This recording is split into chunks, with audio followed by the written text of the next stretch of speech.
Mains की जब हम बात करते हैं तो ऐसे पेपर वो अपने आप में एक बड़ा अलग तरह का पेपर हो जाता है। मोस्टली कैंडिडेट्स उसमें लापरवाही करते हैं कि तैयारी ना कर करके उनको लगता है कि हम बाकी तैयारी करें तो हम ऐसे लिख लेंगे, तो उसमें नंबर आपको चूँकि नंबर भी बहुत अच्छे आए, 147 मार्क्स आपको मेंस में ऐसे में आया है। तो ऐसे के प्रिपरेशन के बारे में आपने क्या स्ट्रेटेजी बनाई जो अपने आने वाले जो फ्यूचर एस्पिरेंट्स उसको बताना चाहेंगे आप? हाँ, ऐसे की प्रिपरेशन की स्ट्रैटेजी में 2 इंपॉर्टेंट पॉइंट्स हैं। सबसे पहले ऐसे लिखना, जो writing practice is very important. So अगर आप पीरियोडिकली एसेज लिखते हैं तो नेचुरली आपका जो ऐसे का राइटिंग स्किल्स है वो बेटर हो जाता है।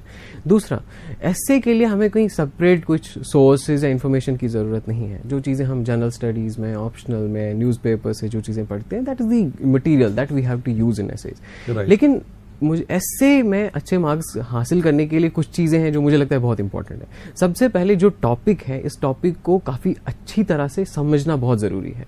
You should understand the topic very well. आपको टॉपिक में कोई सा भी डाउट नहीं रहना चाहिए। दूसरा, जब आप लिखते हैं तो आप अपने आप को कन्फाइन करें।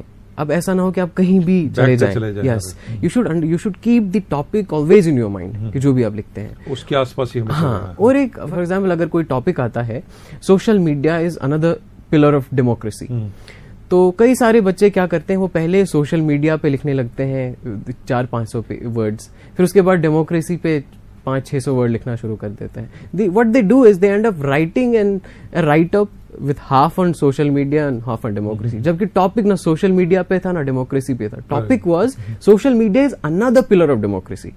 तो ये इस बात पे फोकस करना बहुत जरूरी है कि टॉपिक पूछा क्या गया। ये ना डेमोक्रेसी सेपरेट पे पूछा गया है ना सोशल मीडिया पे। इस पिलर, जो पिलर वाला वर्ड है, how is social media important pillar of democracy, इस चीज को आपको जो अपने आर्ग्यू करना है, इस चीज को आपको बिल्ड करना है आपके ऐसे में।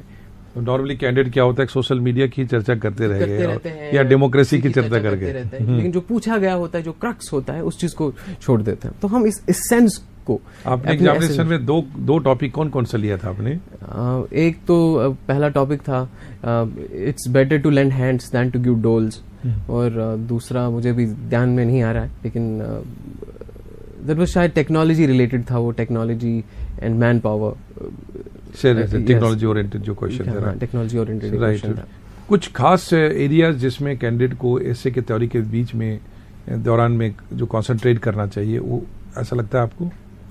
मुझे लगता है ऐसे कि जो बेटर परफॉर्मेंस के लिए राइटिंग इज वेरी इंपॉर्टेंट। इसके साथ साथ और एक चीज मैं बताना चाहूंगा। फॉर एग्जांपल, जब मैं ऐसे लिखता था तो मैं सबसे कुछ टाइम में ऐसे का जो टॉपिक है उसको समझने में लगा देता था। उसके बाद I would make an outline.